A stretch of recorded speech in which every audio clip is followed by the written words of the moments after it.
¿qué tal? En Colombia más seguimos conversando con los expertos para analizar todo lo que está pasando en Colombia y en el mundo con el tema de la economía, especialmente por cuenta de esta crisis generada por la pandemia del coronavirus. A esta hora estamos en comunicación con el exministro, un verdadero experto en estos temas, el doctor Juan Camilo Restrepo. Doctor Juan Camilo, muchas gracias por estar en Colombia más.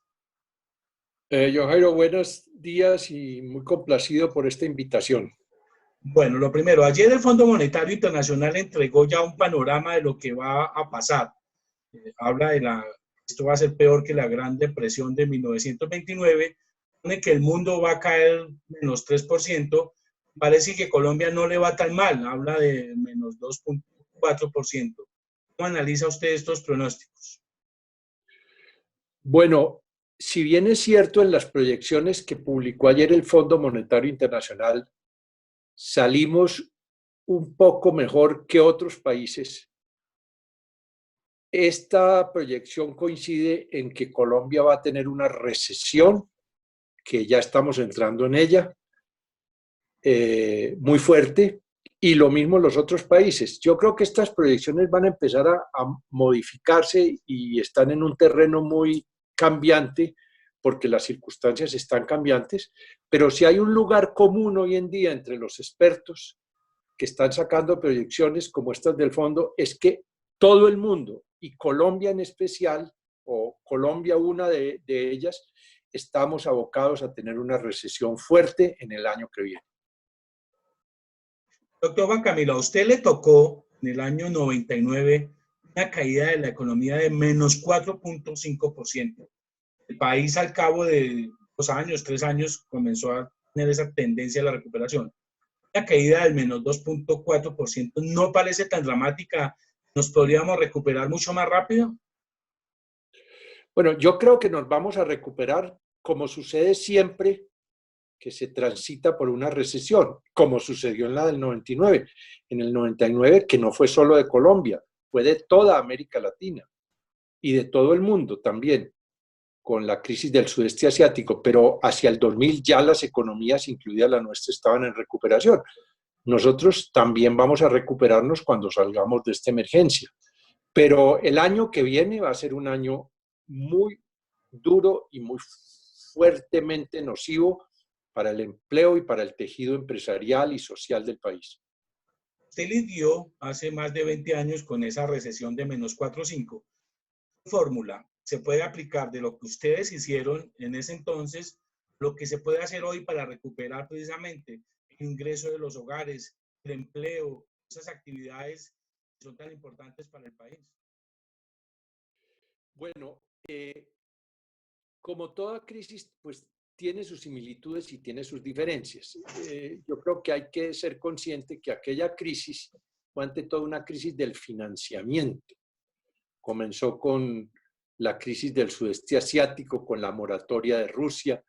Se le cortaron todos los canales de crédito multilateral y bilateral también a estos países, incluido el nuestro. Países como Chile, que era entonces un país estrella, tuvieron crecimiento negativo en el 99, pero fue ante todo una crisis de financiamiento que luego afectó al sector real y bajaron los precios de los productos básicos, etcétera. Pero esta es una crisis muy peculiar en donde está golpeado el sistema de salud en materia grave y el sector real. Hasta el momento no hemos tenido un coletazo muy fuerte, aunque ya empieza a haber síntomas del sector financiero. Es decir, la crisis del 99 comenzó por donde esta, si no se maneja bien, puede terminar, que es en desarreglos financieros. Pero esta por el momento es una crisis que afecta el sector real, el empleo y la salud. Debe ser dos planes de choque para generar rápido el empleo, por ejemplo. Sabemos que la salud necesita una dosis de recursos importante. Para recuperar el empleo, un plan de choque en construcción, qué sé yo, ¿qué se puede hacer? El gobierno va a tener que rehacer su programación financiera, que quedó hecha añicos con el estallido del coronavirus. va a tener que comenzar por revisar la regla fiscal para que esta no sea o deje de representar una camisa de fuerza. Va a tener que hacer un programa financiero nuevo, un marco fiscal de mediano plazo. Ya el ministro dijo que para el mes entrante lo tendría listo, en donde vamos a tener exactamente una cifra de cuánto, de qué holgura en materia de crédito va a poder disponer el Estado colombiano. Y vamos a hablar de unas cifras muy grandes, probablemente 20, 25 billones de pesos. Hecho eso, hay que salir a conseguir esos recursos. Hay que tocar las puertas del Fondo Monetario Internacional, ya se está haciendo para utilizar la facilidad de redescuento, o mejor, de sobregiro, que dejamos negociada, entre otras cosas, desde la crisis del año 99. ¿Esa es la que ustedes llamaban en ese entonces llanta de repuesto? Esa era una de las llantas de repuesto de las varias que organizamos para esa travesía llena de una carretera procelosa llena de huecos que en ese momento tuvo que transcurrir el país, pero esta fue una de ellas.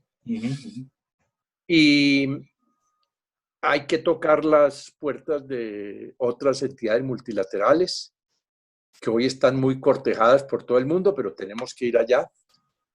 Y a mí no me sorprendería si tocamos la puerta del Banco de la República como Estado. Finalmente, la Constitución del 91 prevé que en circunstancias especialísimas, como la que estamos viviendo, con el voto favorable de todos los directores, pueda haber créditos del banco emisor al gobierno. No sería es emisión de plata, emisión de billetes. Todo crédito que da un banco central es emisión. Pero esa es una posibilidad ante grandes crisis, repito, que previó la Constitución colombiana. Todavía no hemos utilizado nunca esta situación.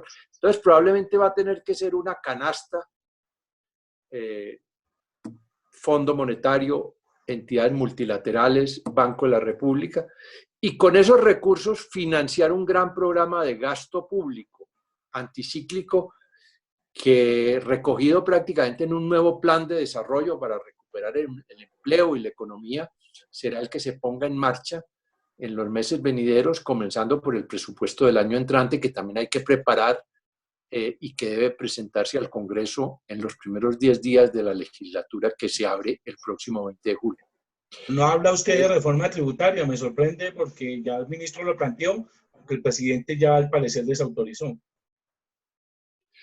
Bueno, las reformas tributarias no pueden anunciarse o desautorizarse a golpe de Twitter presidenciales. Es una cosa muy delicada. Yo personalmente creo que el ministro de Hacienda tiene razón.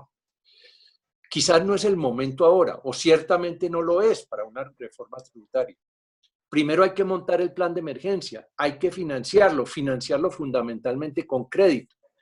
Y dentro de un año o año y medio, pensar en ir recogiendo parte de ese endeudamiento que se contraiga con mejores recaudos y con unas mejoras en la legislación tributaria, que de pronto sería una buena ocasión para revisar la ley tributaria, recoger y revisar, por ejemplo, una serie de exenciones, deducciones y gabelas muy costosas que se dieron con cierta ligereza en las reformas pasadas, pero ahora mismo, es decir, estamos hablando del mes de abril del 2020, no es el momento, obviamente, para implantar una nueva reforma tributaria en Colombia, pero allá llegaremos. Y la historia fiscal así lo muestra, es decir, voy a citar, por ejemplo, el caso de Inglaterra. Inglaterra, cuando ganó la Primera Guerra Mundial, lo hizo básicamente con crédito, grandes operaciones de crédito, que luego, ya en la posguerra, fue recogiendo ese crédito y cambiándolo por una tributación más severa.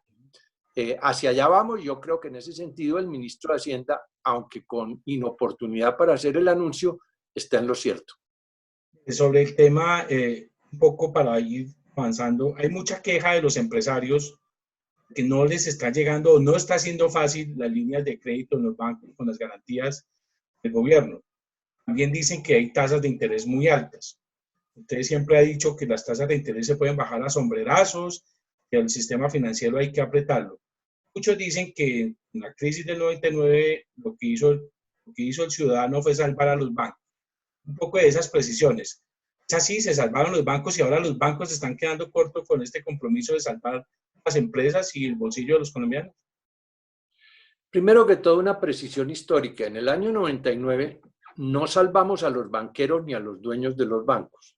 Por el contrario, ellos tuvieron que meterse la mano al bolsillo y capitalizar los bancos que estaban cayendo en insolvencia y en iliquidez.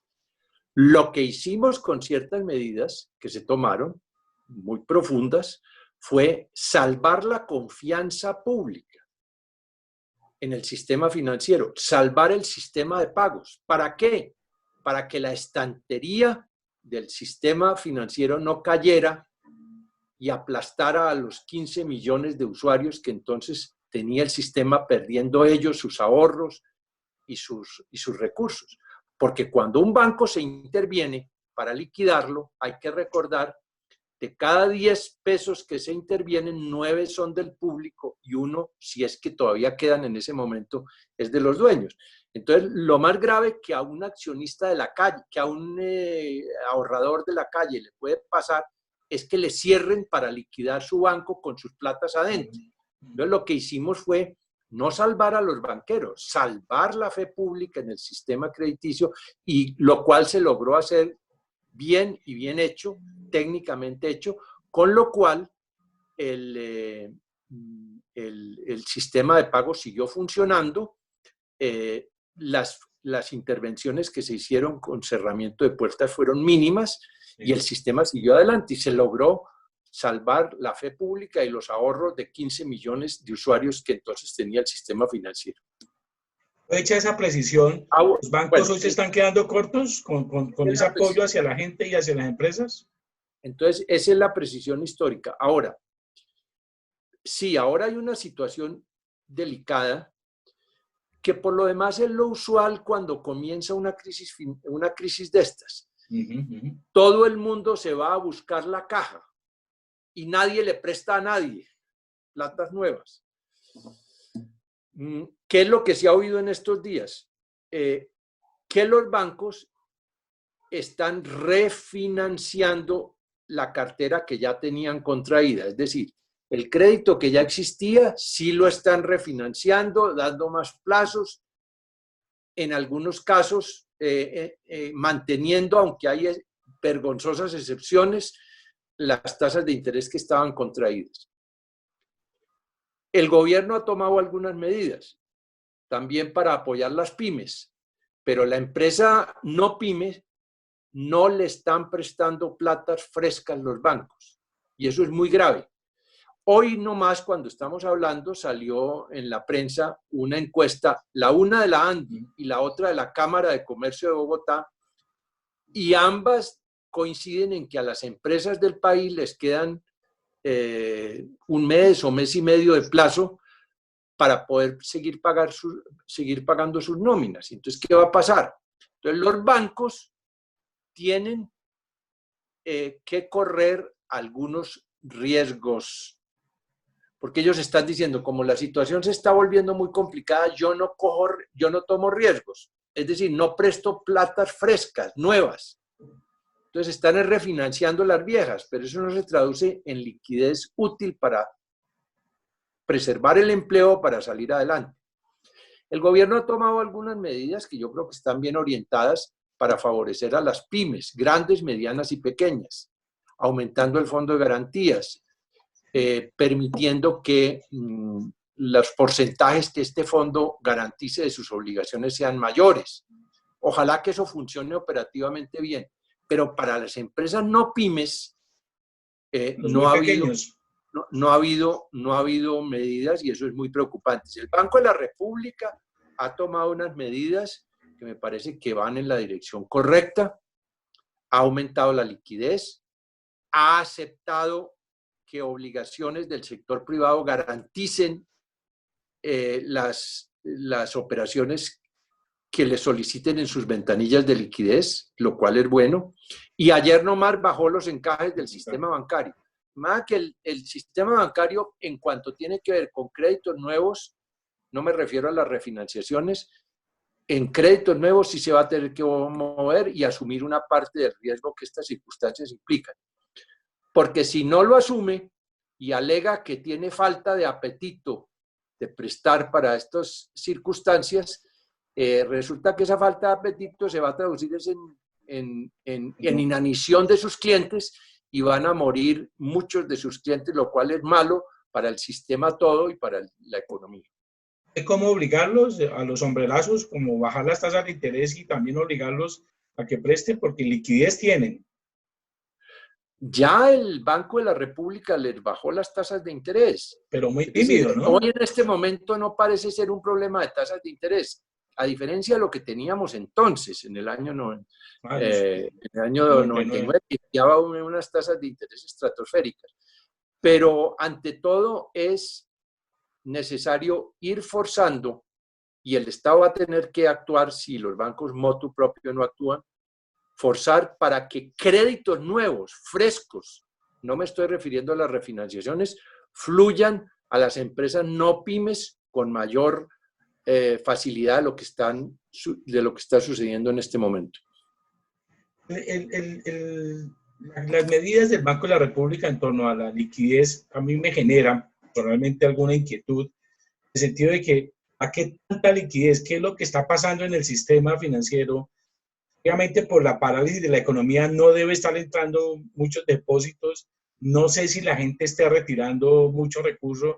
Me llama la atención la cantidad de liquidez que se ha soltado por parte del Banco de la República. Bueno, el Banco de la República está actuando como prescriben los cánones de los bancos centrales en situaciones de emergencia. Ha dado bastante liquidez. Una de las características de una crisis como esta es que se prefiere a los bancos que se perciben como más sólidos y puede haber sectores de la banca que se vayan quedando ilíquidos. Tampoco parece haber sido todavía ese el problema, como lo tuvimos muy agudo en el año 99, pero sí ha otorgado liquidez importante y creo que esa es su tarea, la de un buen banco central ante una crisis, ante todo dar liquidez, la que le pide el sistema. ¿Bajar la tasa de interés a cero es una opción, como lo ha hecho otros países? Las de referencia del banco, a que las del mercado bajen aún más, que aún siguen por encima del 25-26% a estas alturas. Sí, aquí las tasas de interés son muy altas. Las tasas de interés, los márgenes de intermediación en Colombia son exageradamente altos y eso está evidenciándose ahora. Pero repito, en este momento, más que tasas de interés altas, es renuencia del sistema bancario a prestarle a sus clientes para pagar nóminas, para pagar sus gastos corrientes. Y eso es muy preocupante porque la cerrazón del sistema crediticio es una de las cosas más maléficas que pueden suceder. Ya se están tomando medidas con relación a las pymes, pero si esto sigue así, le van a tener que forzar de alguna manera al sistema bancario para que le preste, no solo que le refinancia, sino que le preste dineros frescos a su clientela.